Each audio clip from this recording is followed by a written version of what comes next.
কোরবানির চামড়ার দাম এবারও যথাযথভাবে পায়নি বিক্রেতারা।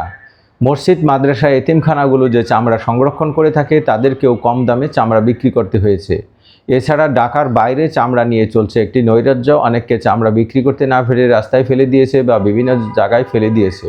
চামড়া পচে গিয়ে চামড়া যেটি রপ্তানি হয় সারা বিশ্বে এবং দেশের মানুষের চাহিদা পূরণ করে, জুতা এবং চামড়ার অন্য অন্য জিনিস তৈরি করে, সেই চামড়ার একটা বড় যে অংশ কুরবানি ঈদের মৌসুমের সরবরাহ হয়ে থাকে, সেই জিনিসটাকে সঠিকভাবে আমাদের ব্যবস্থাপনা না থাকায় এই বিশৃঙ্খলা দেখা দিয়েছে। তো এর মধ্যে আমরা অবজার্ভ করে 3টি কারণ পেয়েছি, যে কারণগুলোর কারণে এবার চামড়ার মার্কেটে এরকম একটা নৈরাজ্য দেখা গেছে। প্রথম কারণ হলো, ব্যাংকগুলোকে লোন বিতরণের জন্য সরকার নির্ধারণ করেছিল 232 কোটি টাকা বিতরণের টার্গেট দিয়েছিল 9টি ব্যাংকে, কিন্তু এই ব্যাংকগুলো মাত্র 125 কোটি টাকা বিতরণ করেছে কুরবানির আগে। কারণ এই বলছে ব্যাংকগুলো যে ব্যবসায়ীরা টাকা নিতে চাননি। অপরদিকে ব্যবসায়ীরা অভিযোগ করেছেন যে তারা না টাকা নিতে চাইলেও ব্যাংকগুলো অতিরিক্ত শর্ত আরোপ করায় তারা টাকা নিতে পারেননি। ফলে তাদের কাছে নগদ টাকার ঘাটতি থাকায় তারা কিন্তু চামড়া কিনতে পারেনি। ফলে তাদেরকে চামড়া বিলম্বে কিনতে হয়েছে, বা তারা টাকার অভাবে যথেষ্ট পরিমাণে চামড়া কিনতে না পারায় মার্কেটে চামড়ার চাহিদা পড়ে গেছে। এরপরে যে কারণটি রয়েছে সেটি হলো, যে সরকারের যে ঘোষণা আদেশ 10 দিন পর্যন্ত চামড়া ঢাকায় ঢুকতে পারবে না, কাঁচা চামড়া ঢাকার বাইরে থেকে ঢাকায় ঢোকা নিষেধ 10 দিন পর্যন্ত, সেই বিষয়টি ঘোষণা সঠিক সময়ে মানুষের কাছে পৌঁছায়নি। ফলে ঢাকার বাইরে অনেকে চামড়া কিনে ঢাকায় পৌঁছাবে বলে যে পরিকল্পনা করেছিল, তাদের সে পরিকল্পনা নস্যাৎ হয়েছে এবং তাদের চামড়া সংরক্ষণ ক্ষমতা না থাকায় এগুলো নিয়ে সাধারণ যে ছোট ছোট ব্যবসায়ী, ফরিয়া ব্যবসায়ী, তারা কিন্তু চামড়ার মূল্যে একটা বড় রকমের লোকসানে পড়েছে। কারণ তাদেরকে কম দামে চামড়া বিক্রি করতে হয়েছে এবং তাদের অনেক চামড়া নষ্ট হয়েছে, কারণ তারা লবণ মজুত করেনি, তাদের যথেষ্ট চামড়া সংরক্ষণ করার তাদের সক্ষমতা নেই।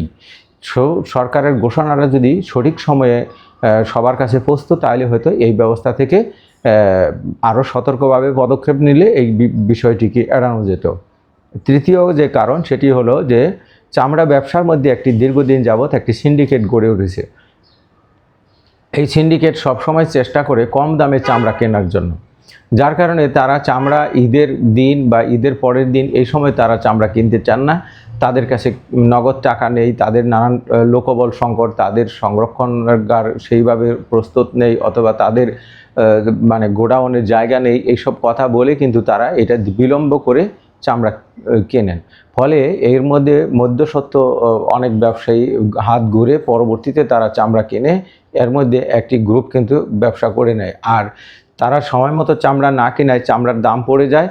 অনেক ফরিয়া ব্যবসায়ী, ছোট ব্যবসায়ী এখানে টাকা বিনিয়োগ করে তারা অবশ্য লোকসানেই পড়ে চামড়া বিক্রি করে দিয়ে তাদের টাকাটা এখান থেকে বের করে নিয়ে যায়। ফলে তারা যদি ঈদের সময়েই যথাযথভাবে চামড়া কিনে, তাহলে যে দামটা মানুষের কাছে পৌঁছায়, কিন্তু তারা বিলম্বে চামড়া কেনার কারণে এই দামটার উপরে একটা নেতিবাচক প্রভাব পড়ে।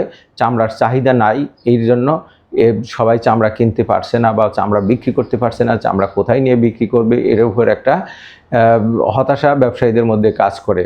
ফলে চামড়ার মার্কেটটা পড়ে যায়। এই মার্কেট ডাউন হওয়ার সুযোগে তারা যে চামড়ার যে নির্ধারিত দাম তার চেয়ে অনেক কমে তারা চামড়া ক্রয় করে।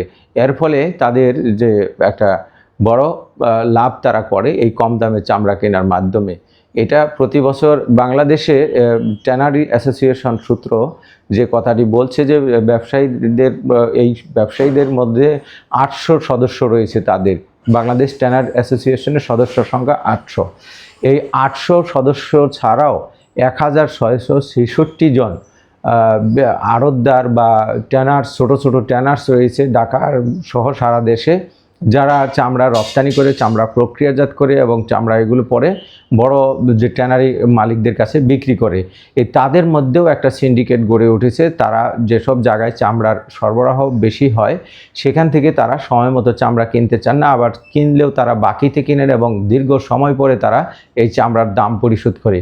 ফলে এই ধরনের সক্ষম ব্যবসায়ী নাই যাদেরকে এই লক্ষ লক্ষ বা কোটি কোটি টাকার চামড়া বাকিতে বিক্রি করে তারা আবার বছর জুড়ে এটা ঘুরবে টাকাটি আদায়ের জন্য। এইরকম একটি সিচুয়েশনের কারণেও চামড়ার মার্কেটের দাম পড়ে যায়।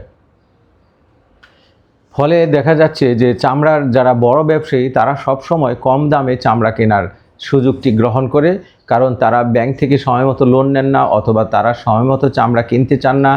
এর ফলে আমাদের অভ্যন্তরীণ বাজারের যে চামড়ার প্রভাব পড়ে, দামের উপর প্রভাব পড়ে। এই সুযোগে কিছু চামড়া পাচার হয়ে প্রতিবেশী দেশে চলে যায়, আবার অনেক জায়গায় চামড়া নষ্ট হয়ে যায়। সময় মতো যদি সংরক্ষণের উদ্যোগ না নেওয়া হয় এই কাঁচা চামড়া, তাহলে নষ্ট হয়ে যায়। আর সরকার এবার যে চামড়ার জন্য 30,000 মেট্রিক টন লবণ বিতরণ করছে মাদ্রাসা এবং মসজিদগুলো, এতিমখানায়, সেটা আসলে প্রয়োজনের তুলনায় খুবই কম। এটা যদি আরও কয়েক লক্ষ টন বিতরণ করা যেত তাহলে হয়তো সেখানে একটা প্রয়োজনের কিছু অংশ মেটাতো। ফলে সরকার যদি এই চামড়া ব্যবস্থাপনায় আরও দক্ষতার সাথে পদক্ষেপ নেয়, সময় মতো সব ঘোষণা সারা দেশে পৌঁছানো যায় এবং চামড়ার জন্য যে লোন বিতরণের কথা সেটা যদি যথাযথভাবে বিতরণ হয় এবং চামড়ার জন্যই চামড়া ক্রয়ে সেই টাকাটা ব্যয় করা হয়, তাহলে এই মার্কেটের নৈরাজ্য অনেকাংশে কমে আসবে বলে এই ক্ষেত্রে সেক্টরের যারা ব্যবসায়ী তারা কিন্তু বলেছেন। বাংলাদেশ ট্যানার্স অ্যাসোসিয়েশনের চেয়ারম্যান শাহিন আহমেদ বলেন যে এবার ব্যবসায়ীরা কিন্তু সময়মতো লোন পেলে আরও বেশি চামড়া কিনতে পারত এবং তাদের কাছে টাকা না থাকায় আরও বেশি চামড়া কিনতে পারেননি। ফলে সরকার যদি এই বিষয়টিও সমাধানের জন্য আগে থেকেই উদ্যোগ নেন তাহলে এই চামড়ার যে দাম পড়ে যায় সেটি হয়তো আরও দক্ষতার সাথে ব্যবস্থাপনা করা যাবে।